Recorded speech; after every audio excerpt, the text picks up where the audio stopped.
Iabot ang iyong kamay kung may pagkakataon. Kung tulong-tulong tayo, lahat makaaahon. Di ka nag-iisa kay Ninong, lagi kang may kasama. Kapit bisig lamang panalo ka.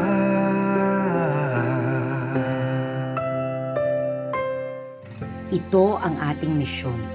Marating ang ating kapwa Pilipino mula sa 3 isla, sa lahat ng probinsya, sa bawat rehiyon. Gawing moderno ang isang tradisyonal na kultura na may diwa at mensahe ng pagtutulungan at pagkakaisa.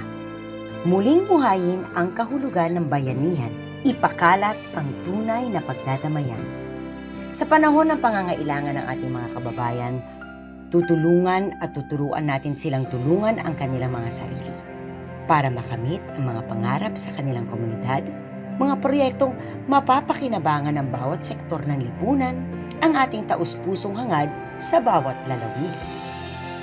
Maging halimbawa at inspirasyon sa pagpapatibay ng pananalig at pagbibigay ng pag-asa at maiiwang pamana sa lahat ng henerasyon.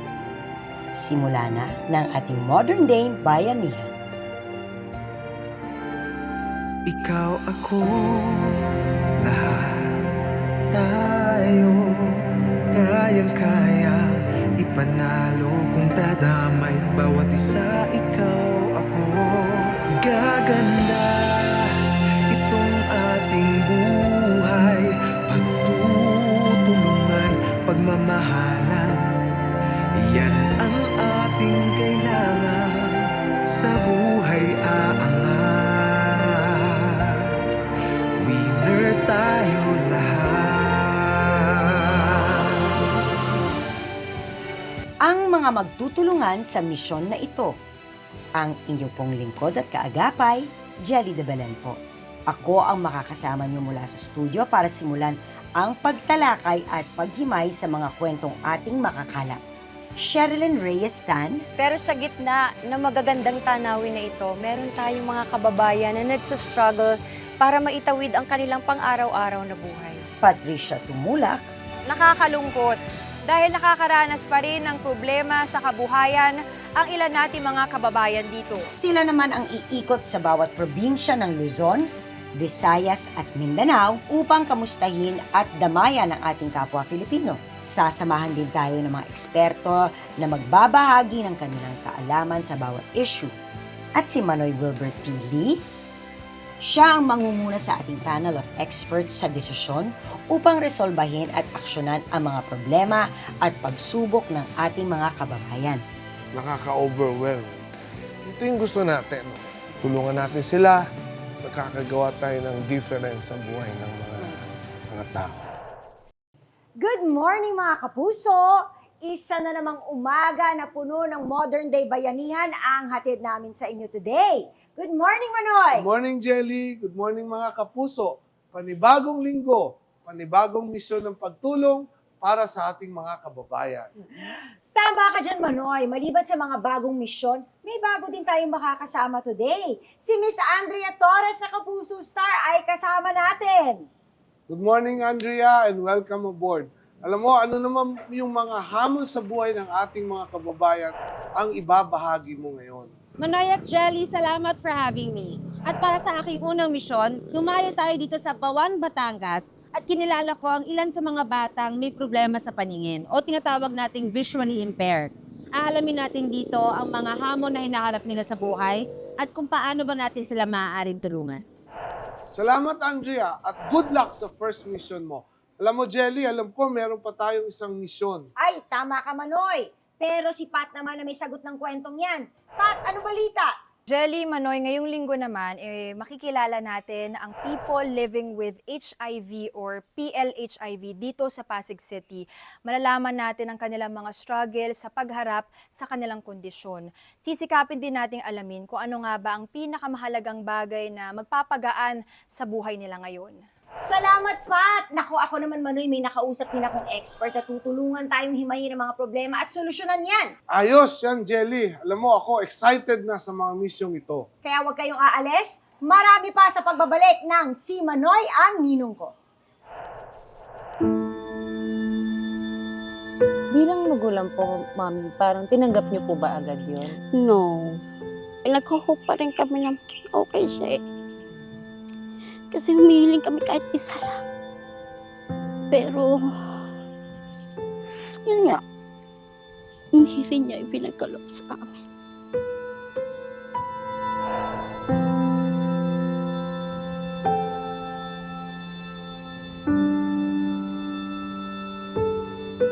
Ikaw ako, kaya ipanalo, winner tayo lahat. Jelly, kumusta na yung mission ni Andrea? Ayan, alamin na natin mismo kay Andrea sa Batangas pa. Andrea! Magandang araw mga kapuso. Ngayong linggo, dayuhin natin ang Bawan, Batangas. Ang ating pakay, kilalanin ng mga batang sa kabila ng kanilang kapansanan ay patuloy pa rin pong nangangarap ng isang magandang bukas. Ang Batangas ay ang second richest province in the Philippines. Popular na tourist destination dahil na rin sa magagandang beaches. At proud sa kanilang 96% literacy rate. Sa kabila nito, may ilang napag-iiwanan sa kanila, ang mga kabataang visually impaired. Sa Pilipinas, milyon-milyon nating mga kababayan ang visually impaired o may problema sa paningin. Pinakamarami sa kanila, nasa mahigit 1 milyon, ay yung may mga katarata. Ang iba naman ay glaucoma at yung mga nagkakomplikasyon dahil sa diabetes. Kaya isa sa mga health concerns sa ating bansa ang visual impairment. Kadalasan, hindi sila nakakapag-aral dahil sa kakulangan ng eskwelahan at mga kagamitan na tutugon sa kanilang special needs. Hi, Mami Lota. Ako po si Andrea. Pwede ko po ba tanungin kung pang ilang anak niyo po si Baste? Siya yung first. Ilang taon po siya nung nalaman ninyo na meron siyang cancer? Si Baste ay 2 years old when we first found out na may cancer siya. Rare po tong cancer na nakuha po niya, Rare no? po siya. Actually, mga bata talaga ang tinatamaan lang ng cancer na yun. Ano po yung mga signs, Mami, na papunta sa inyo sa doktor, sa ospital, para tanungin kung meron bang condition yung anak ninyo? Yung mga friends namin napapansin na parang lazy eye siya. Hmm. So, kami right then and there, after the holidays, kina-check agad namin on the first check-up. Direct na sinabi sa amin ng doktor na both his eyes needs to be removed kasi full of tumors na.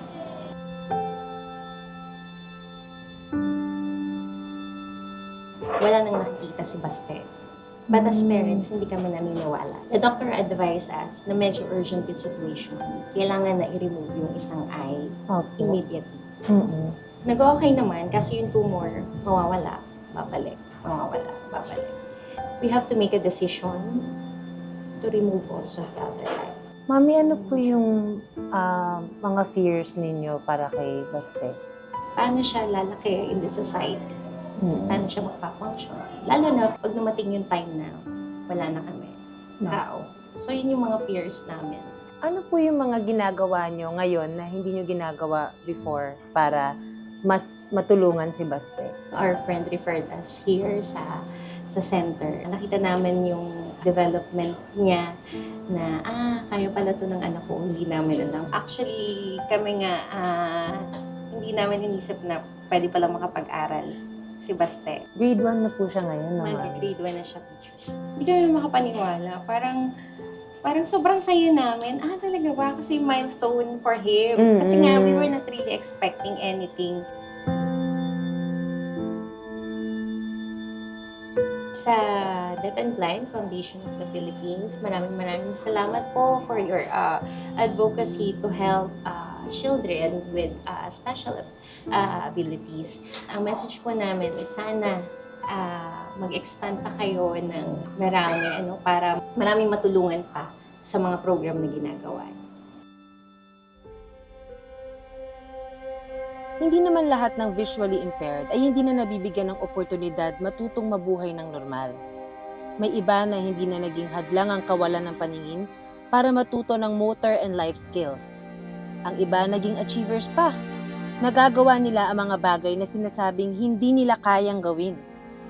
Pero kahit nakapag-aral sila, hindi pa rin sigurado ang kanilang kinabukasan. Lalo pat hanggang ngayon, biktima pa rin sila ng diskriminasyon. Mami Hasmin, so ako po si Andrea. I heard na ever since talaga parang number 1 sa puso ninyo maging nanay. Talagang gustong-gusto niyo raw magkaroon ng maraming anak. Opo. Ano ang kwento nito, Mami? Hindi kasi yung husband ko po is only child. So, pang ilan po si Gadiel sa mga anak ninyo? Pang-apat po. Siya po ang bunso. Yes po, bunso namin. At ngayon po, ilang taon na po siya? 12. Paano nyo nalaman na meron siyang problema sa eyesight? Ano yung mga naging struggles niyo doon? Bali po kasi nga premature baby siya. 1 month nung mailabas namin siya ng hospital, diniretso namin siya sa opta para ma-check ang mata niya. Nung ma-check na ng opta, nakita niya na dumurugo Dumudugo po yung mata. ang mata ni Gadiel. Nagputukan yung mga ugat. Then, tinurukan yung mata niya. Tumuloy pa rin yung pagdurugo ng mata niya. So, ini-negative na kami ng doktor. Bilang magulang po, Mami, parang tinanggap niyo po ba agad yun? No. Nag-try pa po kayo ulit sa Yes. iba pa pong Doctors, sa kahit faith healer, may hope, nag-hope pa rin kami ng okay siya eh. Kasi humihiling kami kahit isa lang. Pero, yun nga, hindi rin niya ipinagkaloob sa amin.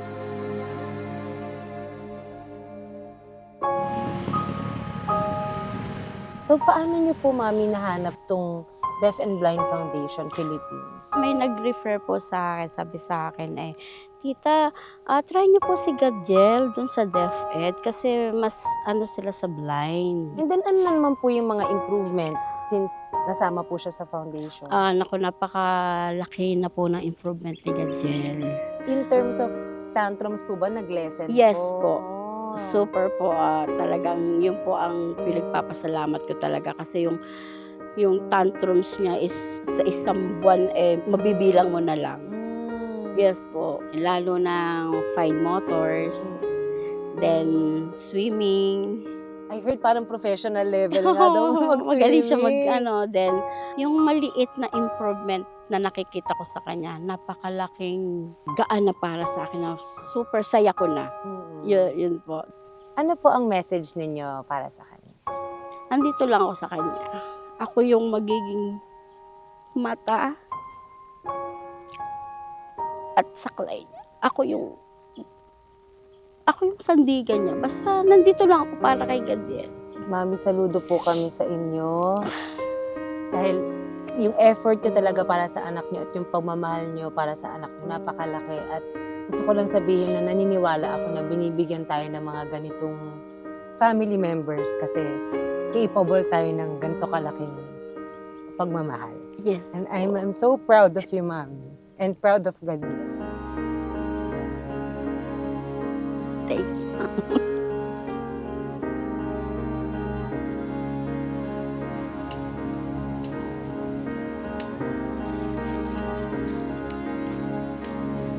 Malaking hamon para sa mga batang visually impaired ang pang-araw-araw na buhay. Kaya malaking adjustment at sakripisyo ang kailangan nilang gawin sa iba't ibang aspeto ng kanilang buhay. 2 years na po ako ditong volunteer sa Deaf and Blind. Masaya ako talaga na ginagawa ko yung pag-volunteer sa ganito.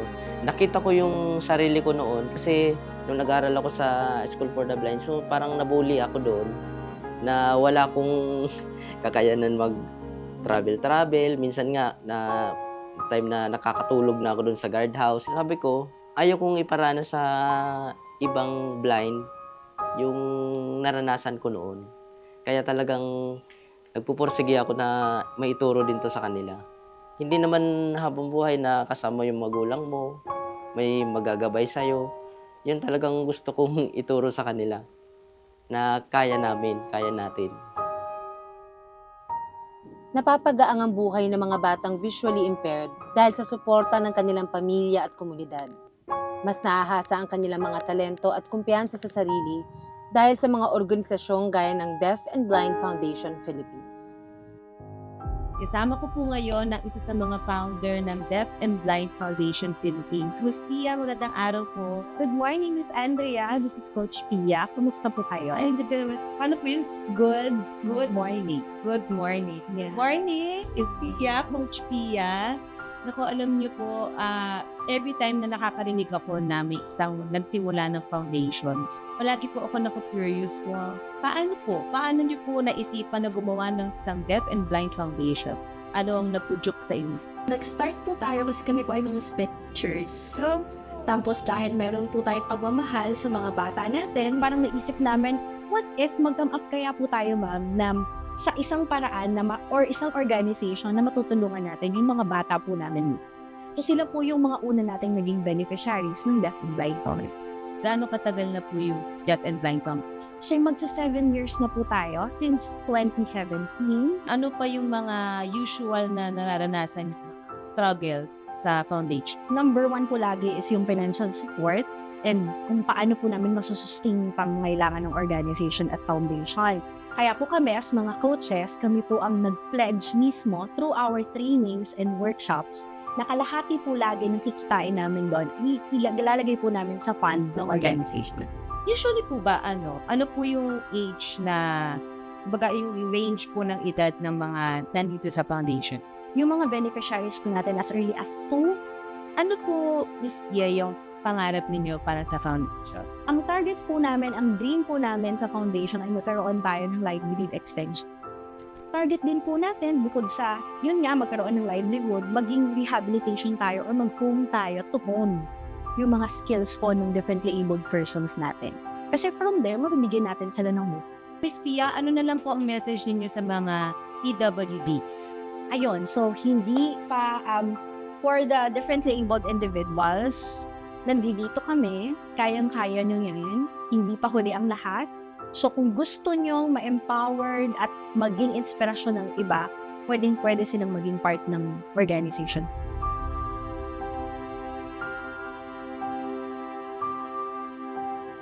Mahirap ang buhay ng mga batang visually impaired. Pero sa kabila nito, patuloy pa rin silang lumalaban at nagpapakatatag para sa magandang kinabukasan. Balik sa inyo, Jelly at Manoy Wilbert. Manoy, para mas maliwanagan tayo tungkol sa visual impairment, may mga kinausap akong experts. Eto, panoorin mo. Ngayon naman, ang makakasama natin ay si Dr. Mildred Pre, Chairperson ng Philippine Society of Public Health and Occupational Optometry. Hello po! Hello, Ma'am Jelly. Magandang umaga. Pag-usapan po natin yung ating kwento today. Nakita niyo naman po, no? Okay. Medyo challenging yung mga bata. Oo. Kayo ang unang nakakakita ng mga may eye condition. Siyempre, muna, papatingin sila dito. Baka mamaya may grado lang yung mata. Pero sa pag-check ninyo, I'm sure may mga nakikita kayo, may nadidiscover kayo sa mga pasyente ninyo na nagpapasukat lang ng salamin. Yung pala, mas matindi pa pala ang issues nila. Paano nyo po tinutulungan? Basically, we start from the objective test. I-check muna namin yung mata nila, physical na ganyan. We'll check by normal or from abnormal. Baka mamaya nagduduling or nagbabanlag. So, yun muna yung basic namin. And then, we check and we assess yung visual acuity. Doon natin malalaman kung malabo ang kanyang mata o hindi.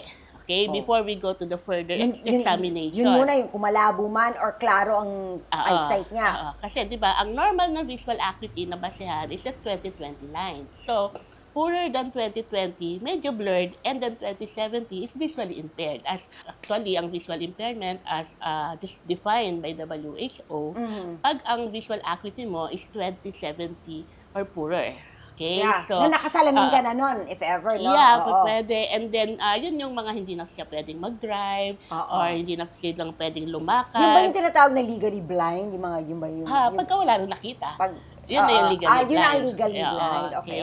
So, may mga partial blind din, pero ito, at least sa 2070, visually impaired na siya na sinasabi pagka malabo na talaga yung mata niya. Talagang malabo na talaga. Yes. Bukod po ba sa traditional na treatment, gaya ng paglalagay ng salamin o contact lenses, may iba pa po bang paraan para maalagaan ang mga mata ng tao? Parang, kung meron man silang kondisyon, mild pa lang, yung mga mababa pa lang yung grado or something, meron ba pwedeng gawin para hindi na siya lumala? Lahat naman nag-i-start sa magandang maayos na nutrisyon, bata pa lang. So, doon naman, pagkain. Dahil sa technology natin ngayon, i-limit natin, lalo na yung mga bata sa mga paggamit gadgets. ng gadget.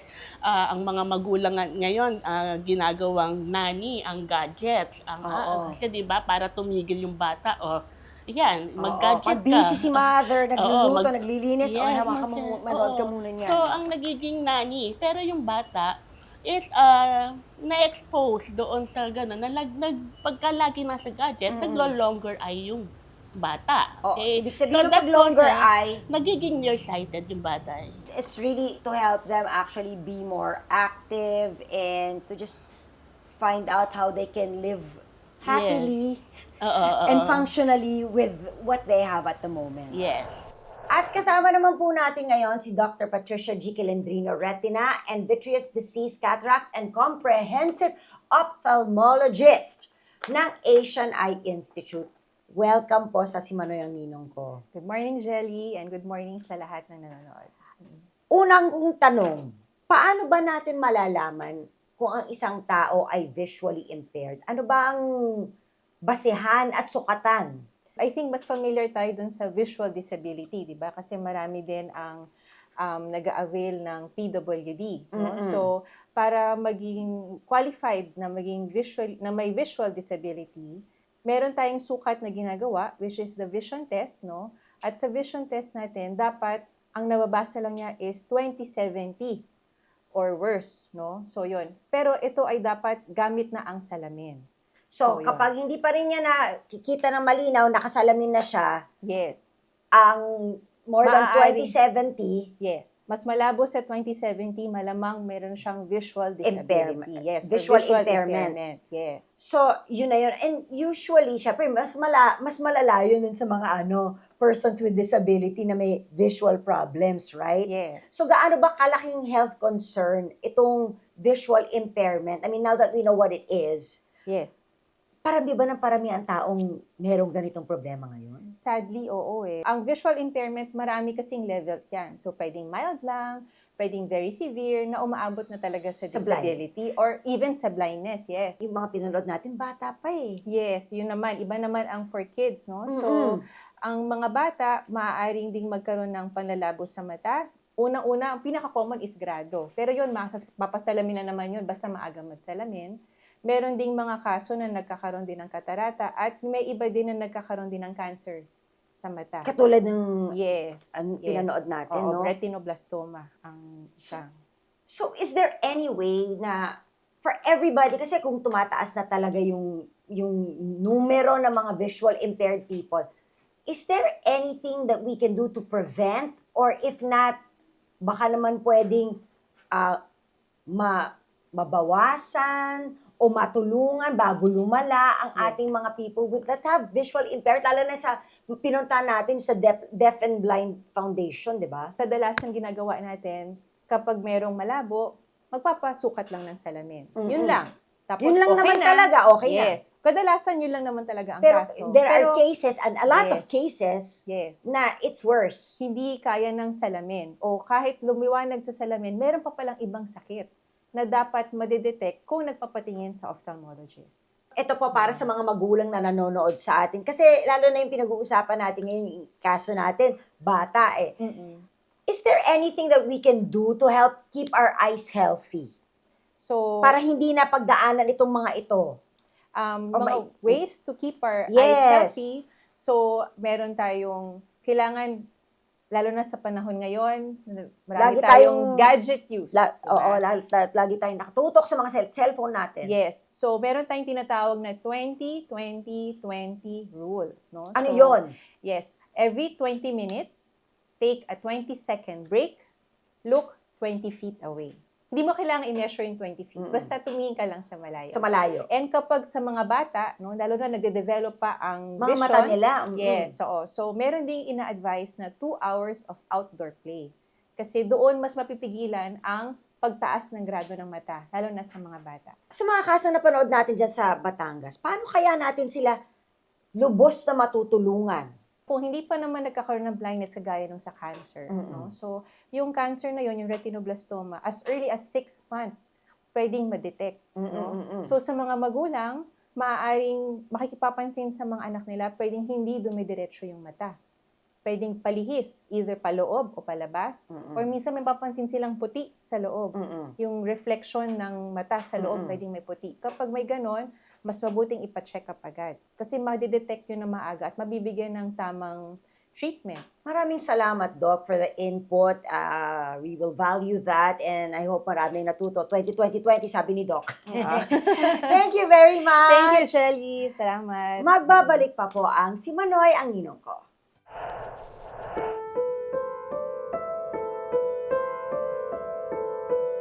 Maaari ba namin malaman kung saan mo nakuha yung HIV? Bali, pinaka-history ko is blood transfusion. Blood transfusion mo nakuha. Yes po. Nung mga anak po ako sa panganay ko kasi nasalina na ko ng dugo.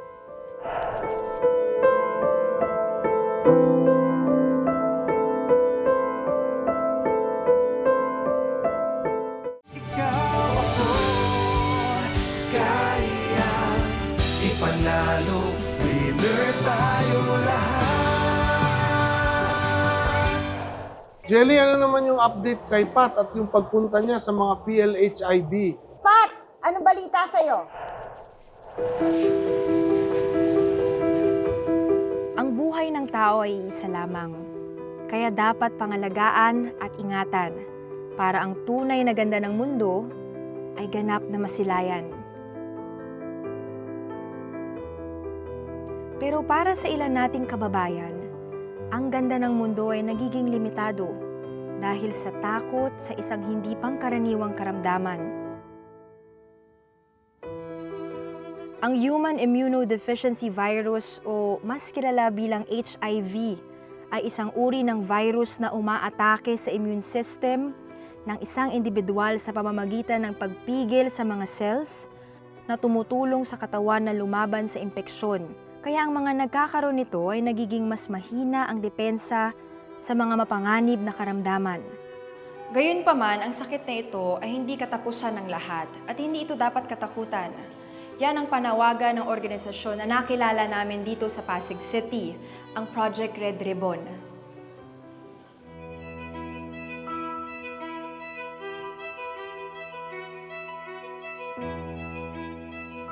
Actually, ang Project Red Ribbon ay nakipag-partner sa Department of Health para ma-address yung issue to, no? So, ang Project Red Ribbon ay care management support. Basically, nakafocus kami sa pagtulong sa mga taong may HIV. So, initially, tumulong kami sa pagbibigay ng mga services. Example, medical, financial, nagbibigay kami sa mga bata ng mga milk, formula, nagbibigay kami ng counseling, no? Nagbibigay kami ng testing. So basically, kami ang naging arm ng Department of Health sa community, no? Para makatulong kami sa mga taong may HIV. At hindi lamang 'yan, kami rin ay tumutugon sa mga pangangailangan ng mga taong may HIV kung sila ay kailangan yung tinatawag naming link to care, kung saan kami ang tutulong sa kanila pagdala para makapunta sila sa mga treatment facilities. Nagsimula sa iilang tao, puso ang pinaigting, tapos yung adhika ay natumulong na right now isa siya sa pinakamalaking foundation here in the Philippines na kung saan more than 8,000 people living with HIV ang natulungan na namin at kami lang ang isang organization na natatangi na merong duyan program para sa mga children living with HIV. Nabanggit nyo nga po ang Duyan Project. Ano nga ba ang Duyan Project? So ang Duyan program kasi, dahil tumataas yung mother-to-child transmission, ang ibig sabihin nun, otherwise known as vertical transmission, ang mga nanay na merong HIV, napapasa nila yung kanilang HIV sa kanilang mga anak. Oo. Kaya doon nag-focus ang Project Red Ribbon. Masakit sa loob kasi pataas ang mother-to-child transmission dito sa Philippines. When in fact, most of the Asian countries pababa na, ang Pilipinas pataas ng pataas. Tapos nagulat kami, Pat, ang daming mga treatment facilities ang may mga bata at maraming kakulangan sa mga pediatric medicines at ang daming kakulangan sa pagtulong at pagbigay ng atensyon sa mga bata. Kaya ang Project Red Ribbon, sabi namin, bakit hindi natin bigyan ng atensyon etong population na to? Ngayon, lumaki yung programa namin. We have more than 150 children. What we look into is the holistic approach. Hindi lamang ang pangangailangan mo dahil sa gamot. May pangangailangan ka ring emosyonal, sa trabaho, laban sa stigma and discrimination na tinatawag na related sa HIV and AIDS. Paano mo bubuuhin na kung saan as a human being tatayo ka as an individual na ikaw kaya mong tumayo on your own kahit may HIV ka. Nabanggit mo nga, sir, yung mga stigma. Paano nga, at maraming natatakot sa virus na ito, ano nga ba ang mga misconceptions po sa virus na ito? Pag etong ganitong tao, payat. Sabihin na nating siya ay bading, no? O kaya payat, may sakit. Ay, baka may AIDS na. Diba yun yung preconceived notion natin? Parang yung condoms, meron tayong stigma doon. Yung parang pag gumamit ka ng condom, ay baka promiscuous ka na. Diba? Parang HIV test, ay baka may HIV ka kaagad. Diba? Ganon yung stigma. May judgment right May away. judgment. Oo, ito yung personal judgment mo. Although ang HIV, it's just a virus, but stigma is the killer. Pag nandun yung stigma, may takot. May takot ka, number one, magpa-test. May takot ka, gumamit o mag-access ng mga services. Number three, kung ikaw ay may stigma, ay mo magpagamot kasi marami ka makikita sa treatment facilities. Paano natin mapipigilan yung stigma? Education is the best way. It's a human right to health and information. Kailangan malaman nating lahat na meron tayong epidemic ng HIV, meron tayong mga pamamaraan to prevent HIV, meron tayong libreng test, meron tayong libreng gamutan, meron tayong mga treatment facilities na kung saan nagbibigay ng mga serbisyo. Dahil sa vertical transmission, marami sa apektado ng karamdamang ito ay kababaihan, partikular sa mga ina at may pagkakataong naipapasa rin sa kanilang anak. Gaya na lamang ng nakita nating si Ana, hindi niya tunay na pangalan, isang ina na HIV positive patient. Kailan mo nalaman na ikaw ay nagpositibo sa HIV? Ano po, year 2016. Nung mag-a-apply po sana ako mag-abroad. And then bumagsak po ako sa medical. Doon mo nalaman ng resulta? Yes po, nag-positive po ako sa HIV. Maaari ba namin malaman kung saan mo nakuha yung HIV? Nag-positive ako sa medical. May na-recommend po silang hospital sa RITM. In-interview ako, inalam po nila yung mga Pasko, and wala naman po akong ibang naging partner, yung asawa ko lang ngayon. Bali, pinaka-history ko is blood transfusion. Blood transfusion mo nakuha? Yes po. Nung mga anak po ako sa panganay ko kasi nasalingan ako ng dugo. Yun nga, nung sa medical, in-advise din po nila na pag pumunta daw po ako ng hospital sa RITM, sama ko daw yung dalawang anak ko para ma-check din. Kasi tinanong nila kung nagpapa-breastfeed ako. Pareho silang breastfeed. Yung bunso ko po yung bali yung pinaka-tinamaan. Halos monthly, may ubo, sipon, lagat, hindi na mawalan. Parang naluto na sa antibiotic. Tapos yun pala yun, kasi yung virus sa katawan niya mataas na. Paano nakatulong ang Project Red Ribbon sa'yo at pati na rin sa anak mo? Sinama na nga kami sa doon program. And then doon na po nagtuloy-tuloy. Nakatulong po siya in a case na mas madaling tanggapin yung sitwasyon namin. Siguro po nakatulong din sila in a way financially kasi that time nagbigay po sila ng livelihood assistance po sa amin. Tsaka malaking tulong ka rin para sa iba, para magbigay din po ng inspirasyon tsaka tulong at magbigay ng dagdag kaalaman tungkol sa HIV. Paano mo binibigyan ng gabay? Paano mo sinasabi sa anak mo na okay lang yan? At paano ba siya binibigyan ng motibasyon at inspirasyon para lumaban araw-araw?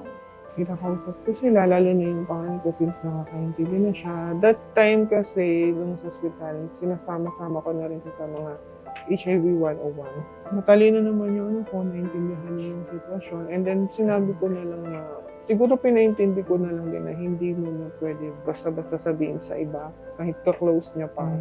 Kasi, malawak pa rin yung stigma and discrimination pagdating sa HIV. And then, lalo na bata siya, hindi niya maintindihan ng iba.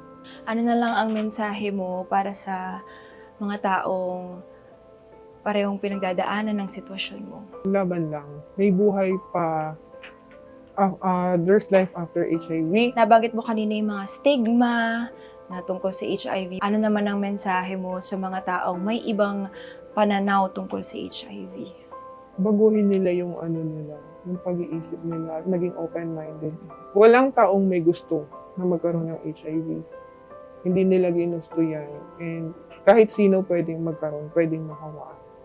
Nakausap din namin ang anak ni Ana na si Andrew, HIV positive.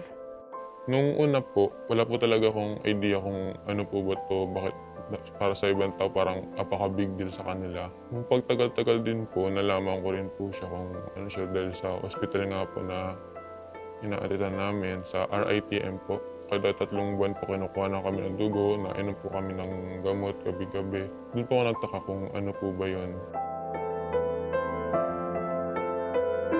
Parang hinayaan ko na lang din po. Parang, ganito na ako maubuhay. Kasi po, wala na rin pong kwentang magdabog-dabog pa ako, iyakan pa yung sakit kasi wala na nga po kasi magagawa pa. Si mama po, malakas po siyang tao. Hindi niya po lagi pinapakita sa amin yung ano niya, pero nakikita naman po namin na nagsistruggle din siya. Pangarap ko po para sa mama ko tsaka sa kapatid ko po is tuloy po silang maging malakas and sana po makamit din po nila yung gusto nila. Sa mga katulad ko po na may sakit din, ganito katulad ko ng sitwasyon, huwag po kayong matakot. Lumapit po kayo sa tamang tao na tutulungan kayo makalagpas sa dinaraanan. Sa Project Red Ribbon po, maraming salamat kasi sobrang dami na po tulong na bigay sa amin ng kapatid ko. Hindi sintensya at lalong hindi pagiging salot ang pagkakaroon ng HIV. Hindi pa man natutuklasan ng gamot para rito, maaari pa ring mamuhay ng normal ang taong mayroon ito. Maagang pagtuklas, kamalayan, at maagap na pagkilos. Yan ang kailangan para ang virus na ito ay malabanan. Mahalaga ang advokasya ng Project Red Ribbon para sa ganitong sitwasyon. Paano nga ba natin sila masusuportahan? Jelly, Manoy Wilbert, balik muna sa inyo. Para sa mas malinaw na perspektibo tungkol sa PLHIV, eto may mga kinausap akong experts. Welcome, Miss Jelly. Hello! Kamusta po kayo? Welcome to Love Yourself. Yes! Andito naman tayo ngayon, kasama natin si Dr. Bronwyn Pagtakhan, na hindi naman tayo magtataka, kung bakit siya ang Executive Director and Founder of Love Yourself because ang dami niyang info isi-share sa atin today. Hello, good morning! Hello po, good morning, Miss Jelly. Pag-usapan ka agad natin, let's get straight to the point. Let's talk about HIV. Mas marami ba talagang tao nagkakaroon ng HIV these days? Well, I think it's a double-edged sword. So HIV here in the Philippines, it started around 1984. And nung mga panahon na yon, nag-start siya with sex workers, overseas Filipino workers. Na transmitted sexually. Yes, na transmitted sexually. And most of the clients are women. And then the government, the Department of Health did a program. Maraming mga programa nung panahon nila, Flavier, talaga pong nalunasan talaga natin, nabigyan ng mga programa. Kaya lang, hindi nila napansin nung time na yon na merong silent epidemic. Nung time pa lang na yun. It's the MSM, yung males having sex with males and transgender people na nagkakaroon ng HIV pero hindi masyadong natuunan ng pansin. So doble na, dumami na yung mga tao. So around 2008, biglang boom, sumabog na yung epidemic. Yeah. So nag-multiply siya around 20 times. Yes, yes. Pagkatapos ngayon, every year, nagmumultiply siya ng around 2 to 3 times. Just last year, we had around 16,000 new cases. This is all sexually transmitted. But then these days, marami nang pumapasok na yung mga ina na positive ay naipapass on nila sa anak. But it's not a 100% thing, no? Not all HIV positive women pass it on to their babies, yung pinagbubuntis nila. Some do and some don't. Ngayon, ideally, during the first trimester pa lang ng pagbubuntis ng nanay, dapat nagpapaprenatal, yung pagpapacheck up ng mga nanay sa doktor para malaman natin kung yung nanay ba ay may sakit.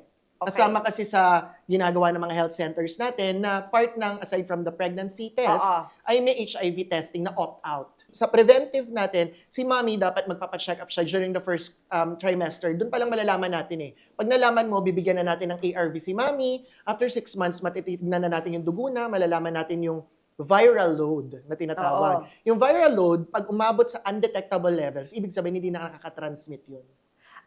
So there is a chance na hindi siya makahawa. Okay, ganun na Up to palang. 100%. Oh, really? So ganun na pala ang HIV ngayon. May ang laki ng pinag-iba niya sa HIV nung araw. Pero ito na ang tanong ko, yung stigma. There has always been a stigma correlated with HIV. Especially in the beginning. Totoo. Hanggang ngayon ba may ganun pa rin? O mas tanggap na ng lahat?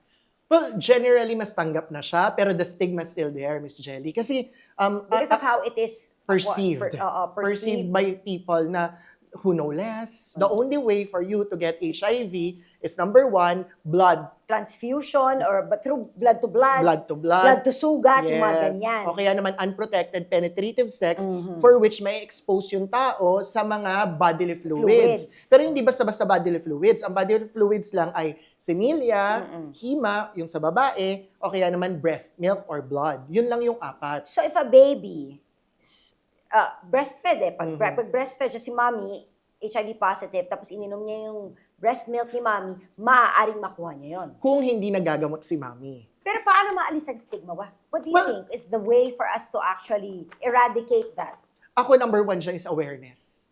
So, myth-busting. Tapos, Miss Jelly, I believe na kailangan makapartner natin ng DepEd at saka CHED dito. Kasi it starts in the 4 corners of a classroom and in the 4 corners of the house. Tama. Diba? Kasi ang problema, number 1, sex is taboo. Ayaw pag-usapan. Kaya lang, sorry baka may brand akong masabi, pero mga bagets ngayon, TikTokers na, mahilig na silang mag-Tinder. And it's out there. I mean, let's face it, it's not 2024. Iba na. Super accessible ng sex. But when you talk about it sa bahay, oy, bastos ka! O kaya naman yung mga teacher na nagtuturo, wag natin pag-usapan yan, pero nagtuturo sila about sex education. So after almost 4 decades na may ganito na may HIV, it's changed because it can be prevented. It can be actually, part of it can also be, I mean, is it safe for me to say cured? Some of it, kasi, treated, parang mas maganda. Better not cured, but treated. Correct. And not be transferable anymore.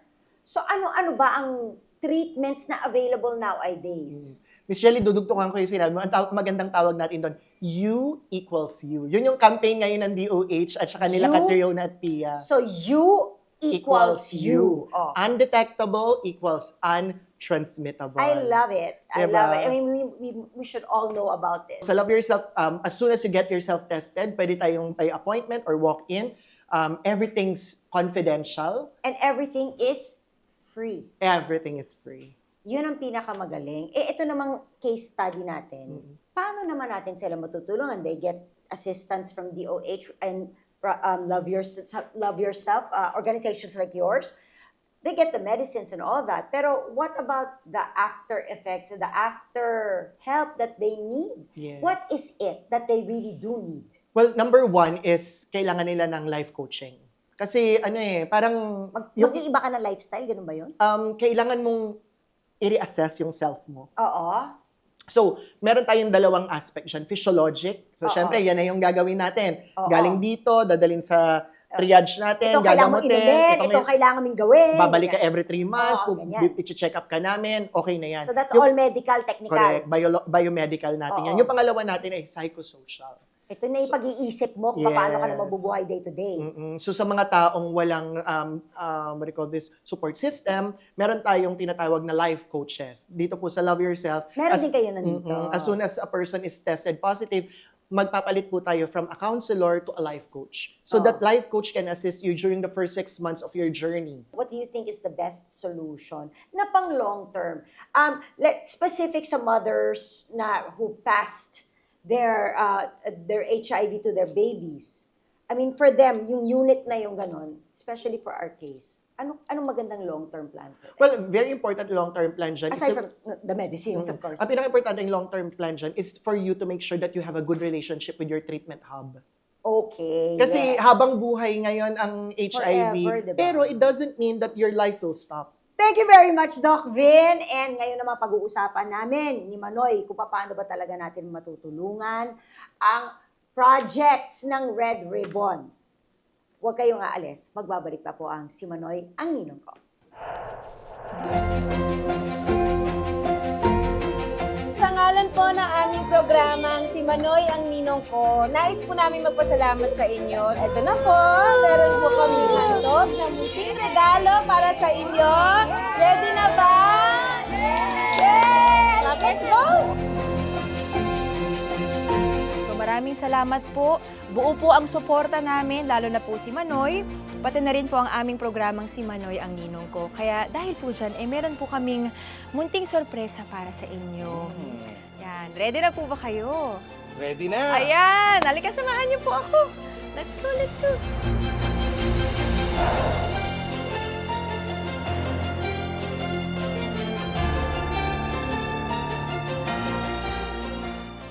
Ikaw ako, kaya ipanalo, winner tayo lahat. Dahil sa technology natin ngayon, ilimit natin lalo na yung mga bata na expose sa gadget. Maganda yun. Matuturuan nila yung bawat Tapos tao. ayusin. Every 20 minutes, take a 20-second break, look 20 feet away. Nangyayari yung pag-transmit ng infection during the delivery. Sige. Magkaroon tayo ng comprehensive sexual health, mental health, and SUGSC na education sa curriculum. Ang pinaka-importante yung long-term plan dyan is for you to make sure that you have a good relationship with your treatment hub.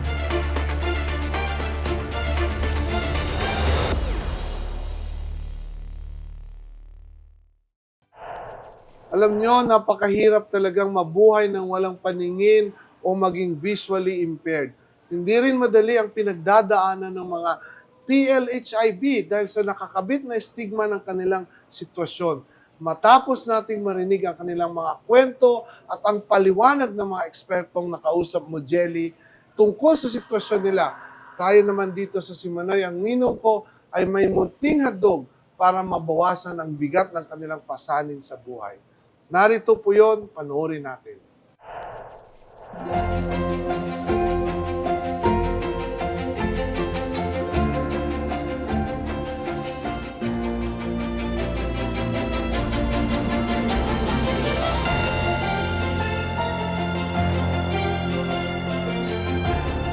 Sa ngalan po ng aming programang Si Manoy ang Ninong Ko, nais po namin magpasalamat sa inyo sa inyong paghatid ng inyong natatanging kwento. Nakita po namin ang pagsisikap ng Deaf and Blind Foundation Philippines na tulungan ng mga batang to na makamit ang kanilang mga pangarap at magkaroon ng magandang bukas. At ang inyong dedikasyon po, gusto namin syempre din pong tapatan ng pagtulong dahil sobrang po kami na-inspire, sobrang po kami napabilib sa mga efforts ninyo. Kaya eto na po, meron po kami handog na munting regalo para sa inyo. Ready na ba? Yes! Let's go!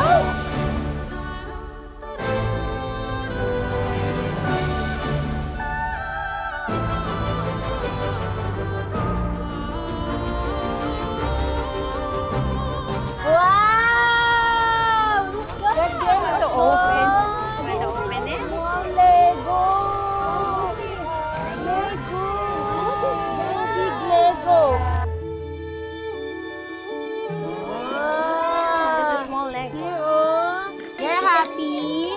happy, Kuya? Are Yes you or happy, no? Baste? Are you happy? Yes or no? Yes!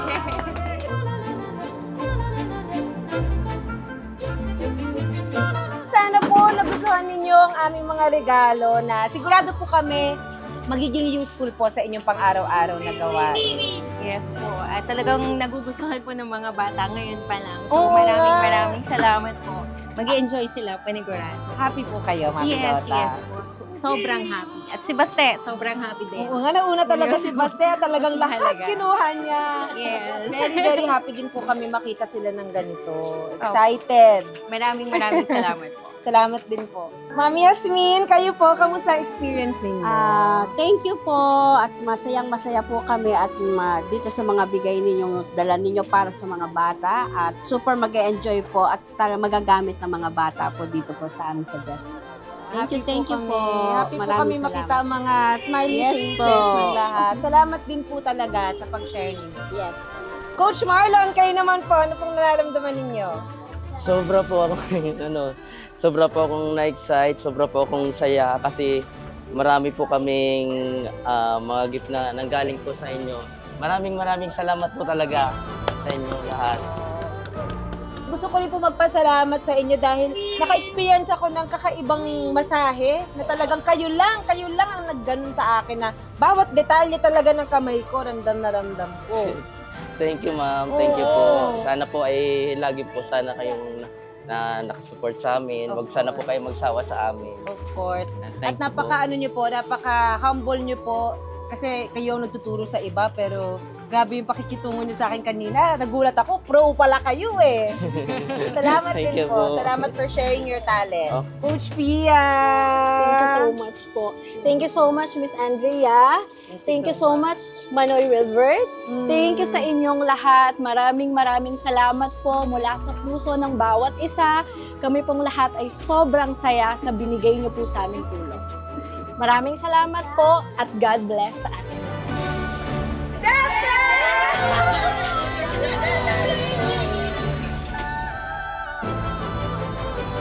Mahirap ang buhay. Pero mas mahirap ang buhay para sa mga batang nawalan na ng paningin. Bakas sa kanilang makmuka ang takot at pangamba para sa kanilang kinabukasan. Hindi man sila sumusuko sa laban ng buhay, kailangan pa rin nila ng masasandalan. Saludo po kami sa inyong katatagan. Mula Batangas, punta naman tayo ng Pasig. Mga kapuso, nandito pa rin ako sa opisina ng Project Red Ribbon. Kasama pa rin natin Sir Rico, pati na rin po ang mga volunteers ng proyektong ito. Una sa lahat, maraming salamat po sa pagbahagi ng inyong kwento, sa pagiging inspirasyon po sa lahat at pagbibigyan ng dagdag kaalaman para sa amin tungkol nga po sa HIV. Talagang saludo kami sa inyong adikain na magbigay ng malawak na kamalayan tungkol sa HIV, pati na rin po sa persons living with HIV o PHIV, lalo na rin po sa mga nanay at anak na kasama niyo po. So maraming salamat po. Buo po ang suporta namin, lalo na po si Manoy, pati na rin po ang aming programang Si Manoy ang Ninong Ko. Kaya dahil po dyan, meron po kaming munting sorpresa para sa inyo. Yan, ready na po ba kayo? Ready na! Ayan, halika samahan niyo po ako. Let's go, let's go.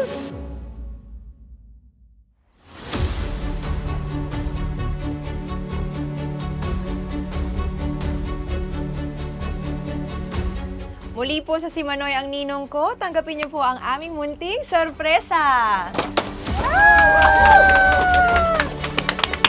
Lika!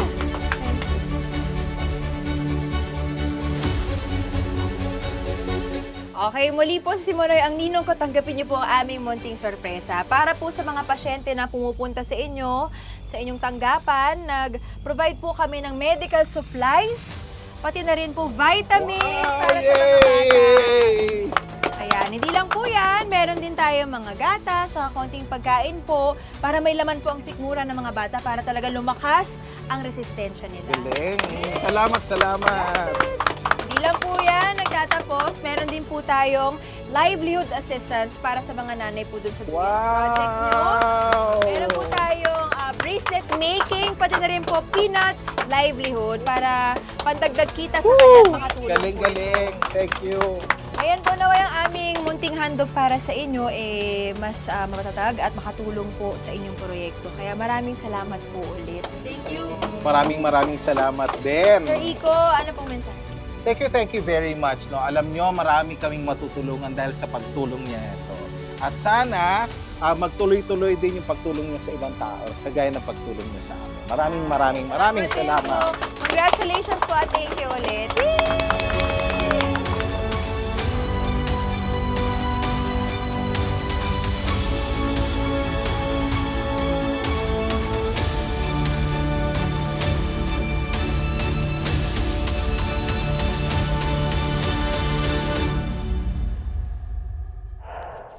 Huwag kayong bibitiw. Marami pa sa pagbabalik ng Si Manoy ang Ninong Ko. Kaya ipanalo, winner tayo lahat. Ikaw ako, kaya ipanalo, winner tayo lahat.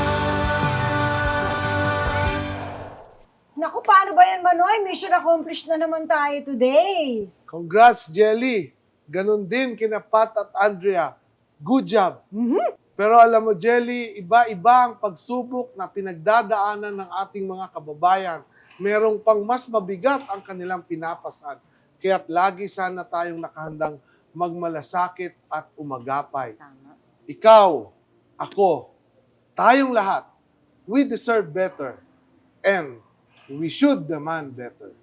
Maging lakas at sandalan tayo ng isa't isa. Walang mas gaganda pa sa isang lipunan na nangingibabaw ang bayanihan, walang napag-iiwanan, at kung saan, winner tayo lahat. Winner ka rin dyan, Manoy! Nako, tapos na naman ang ating kwentuhan today. Maraming salamat po mga kapuso. Magkita-kita tayo muli sa susunod na linggo, alas 7 ng umaga. At sa Cebu naman, 8 a.m. So, let's see each other and happy Sunday, everybody! Bye!